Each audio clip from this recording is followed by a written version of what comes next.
ایک مسلمان اونٹ کا پیشاب استعمال کر سکتا ہے؟ کیا اس کے لیے حلال ہے؟ جس طریقے سے برادران وطن گوموتر استعمال کرتے ہیں اس کو پاک اور پوتر سمجھتے ہیں۔ آج ایک صاحب کا فون آیا اور کہنے لگے کہ آفس میں ہم لوگ تھے، وہاں پر برادران وطن کا کہنا یہ تھا کہ جس طریقے سے ہم لوگ گوموتر کو پاک اور پوتر سمجھتے ہیں، ایسے ہی مسلمان بھی اونٹ کے پیشاب کو پاک اور پوتر سمجھ کر اسے حلال سمجھ کر استعمال کرتے ہیں۔ کیا یہ درست ہے؟ کیا یہ اچھا ہے؟ اس پر روشنی ڈالیے۔ حاضرین، پہلے بنیادی باتیں سمجھ لینا نہایت ضروری ہے۔ پوائنٹ با پوائنٹ آپ کو بات سنیں گے تو سمجھ میں آئے گی انشاءاللہ۔ یہ معاملہ کب کس وقت، کس دور، کس زمانے، کس شخص، کس قبیلہ کے لیے تھا، اس کو پہلے آپ سنیے۔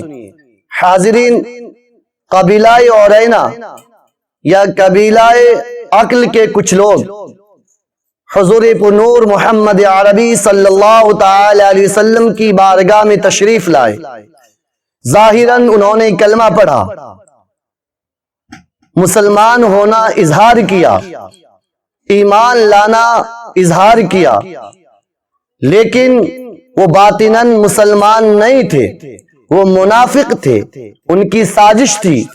اس لیے مدینہ کی آب و ہوا ان کے موافق نہیں آئی، وہ بیمار ہو گئے، بار بار علاج کراتے، بار بار بیمار ہو جاتے اور پیٹ پھول کر موٹا ہو جاتا، چہرہ سوج جاتا، اس بیماری میں وہ مبتلا ہو گئے۔ اللہ کے پیارے نبی محمد الرسول اللہ صلی اللہ تعالی علیہ وسلم کی بارگاہ میں تشریف لائے اور بار بار آتے عرض کرتے کہ پیارے آقا، پیارے نبی، ہمارے لیے کوئی دوا تجویز فرمائی جائے، آپ دوا تجویز فرما دیں۔ پیارے آقا محمد الرسول اللہ صلی اللہ تعالی علیہ وسلم اپنی جانب سے کچھ نہیں کہا کرتے تھے۔ آپ نے ارشاد فرمایا کہ فلانے جنگل میں چلے جاؤ، وہاں پر اونٹنی ہے، بیت المال کی اونٹنی ہے، اس کا دودھ استعمال کرو، اس کا پیشاب استعمال کرو، تم ٹھیک ہو جاؤ گے، تم شفا یاب ہو جاؤ گے، تم صحت یاب ہو جاؤ گے۔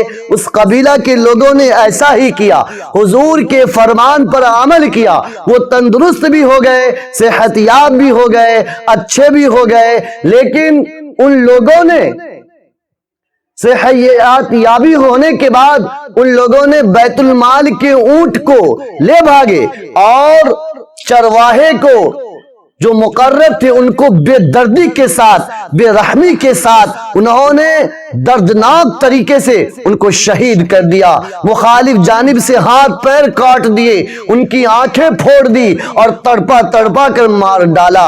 حضور پرنور محمد عربی صلی اللہ تعالی علیہ وسلم کو جب یہ معلوم ہوتا ہے، علم ہوتا ہے کہ اس قبیلہ کے لوگوں نے ایسا کیا ہے، آپ نے گھوڑ سواروں کو، صحابہ کو ان کے پیچھے دوڑایا، وہ صحابہ کرام ان کو پکڑ کر لاتے ہیں، بیت المال کا اونٹ بھی واپس لاتے ہیں، ان شخصوں کو بھی پکڑ کر لایا گیا۔ حضور پاک نے ان کے بھی آنکھیں پھوڑوا دی، ان کے بھی مخالف جانب سے ہاتھ پیر کٹوا دیے اور مدینہ کے باہر ایک میدان میں تڑپتے تڑپتے مرنے کے لیے چھوڑ دیا۔ اونٹ کا پیشاب ان لوگوں کے لیے خاص تھا، اونٹ کا پیشاب اس دور کے لیے خاص تھا، اونٹ کا پیشاب اس وقت کے لیے خاص تھا، اونٹ کا پیشاب اس قبیلہ کے لیے خاص تھا، اونٹ کا پیشاب ہر کسی کے لیے نہیں، منافقوں کے لیے تھا۔ اور یہ اللہ کے نبی نے تجویز فرمائی، لیکن قرآن یوں فرماتا ہے وَمَا يَنْتِقُ عَنِ الْهَوَىٰ إِنْ هُوَ إِلَّا وَحْيٌ يُوحَىٰ کہ پیارے آقا ایک بھی بات اپنے نفس سے اپنی خواہش سے نہیں بولا کرتے تھے، بلکہ آپ پر وحی کی جاتی، آپ کے دل میں باتیں القا کی جاتی، آپ کا ہر بات من جانب اللہ ہوا کرتا ہے۔ پیارے آقا محمد الرسول اللہ صلی اللہ تعالی علیہ وسلم نے جو اس قبیلہ کے لیے تجویز فرمائی تھی یہ اللہ کے جانب سے تھا، چونکہ اللہ تمام ظاہر و باطن اول و آخر کا جاننے والے ہیں، وہ علیم بذات الصدور ہے، وہ علیم ہے، وہ حکیم ہے، وہ خبیر ہے۔ اس کی ذات وہ جانتی تھی کہ اللہ کی ذات جان رہی تھی یہ قبیلہ مسلمان نہیں ہے، قبیلہ عرینہ کے لوگ یہ منافق ہے، اس لیے اللہ کی تبارک و تعالی نے پیارے آقا کو حکم دیا کہ اونٹنی کا دودھ اور اونٹنی کا پیشاب استعمال کیا جائے۔ حاضرین، پیارے آقا اپنی جانب سے کچھ نہیں بولا کرتے، محمد ہرگز نہ گفتے تا نہ گفتے جبرائیل، اور جبرائیل ہرگز نہ گفتے تا نہ گفتے پروردگار عالم۔ حاضرین، تو یہ کہنا برادران وطن کا کہ جس طریقے سے ہم گو موتر کو استعمال کرتے ہیں مسلمان بھی اونٹ کے پیشاب کو استعمال کرتے ہیں، درست نہیں۔ ان کے یہاں عام بات ہے، ہر کوئی استعمال کرتا ہے، ہر زمانے میں استعمال کرتا ہے، ہر شخص فخر کے ساتھ استعمال کرتا ہے، اور ہمارے لیے مسلمانوں کے لیے حلال ہی نہیں بلکہ وہ ناپاک ہے، ناجائز ہے، قطعی ناپاک ہے، قطعی حرام ہے۔ ہم یہاں پر ایک بات یہ کہنا چاہیں گے کہ اگر میڈیکل سائنس یہ کہہ دے کوئی ایسی بیماری کے متعلق کہ اونٹ کے پیشاب کے بغیر اس کا علاج دنیا میں نہیں ہے، تو دوا کے طور پر اسے استعمال کر سکتے ہیں۔ دوا ہوگی لیکن ناپاک ہوگی وہ۔ پیارے آقا محمد الرسول اللہ صلی اللہ تعالی علیہ وسلم ایک بھی بات اپنی جانب سے نہیں بولا کرتے۔ ایک مرتبہ حضرت ابو ہریرہ رضی اللہ تعالی عنہ پر صحابہ کرام کچھ غصہ ہوئے، کچھ ان کو کہنے لگے کہ ابو ہریرہ حضور کی ہر بات تم نوٹ کر لیتے ہو، کبھی حضور مذاق میں فرماتے ہیں، کبھی حضور غصے میں فرماتے ہیں، کبھی حضور حقیقتاً فرماتے ہیں، کبھی حضور اپنی دلجوئی کے لیے فرماتے ہیں، آپ ہر بات نوٹ کر لیتے ہو، ایسا مت کیا کرو۔ حضرت ابو ہریرہ نے نوٹ کرنا بند کر دیا۔ جب پیارے آقا محمد الرسول اللہ صلی اللہ تعالی علیہ وسلم تک یہ بات پہنچی کہ ابو ہریرہ آپ کی بات نوٹ کرنا بند کر دیا ہے، جو آپ مذاقتاً میں کہتے ہیں، جو آپ غصے میں کہتے ہیں، آپ نے ابو ہریرہ کو بلوایا، فرمایا کہ ابو ہریرہ تم اپنا کام جاری و ساری رکھو، تم اپنا کام جاری رکھو، اس لیے کہ میں ایک بھی بات اپنی جانب سے نہیں کہا کرتا ہوں۔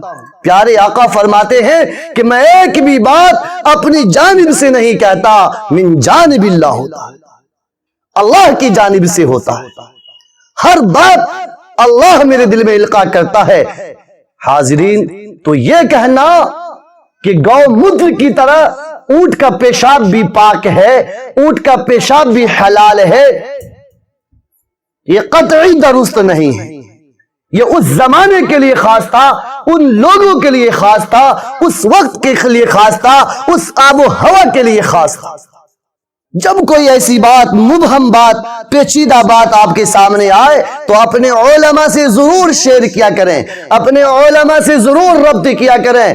انشاءاللہ آپ کو قرآن و حدیث کی روشنی میں علماء بتلائیں گے بھی، علماء سمجھائیں گے بھی، علماء آپ کو راستہ بھی دکھلائیں گے، اور راستہ وہ جو صراط مستقیم والا راستہ ہے، راستہ وہ جو دین حنیف والا راستہ ہے، راستہ وہ جو دین قیم ہے۔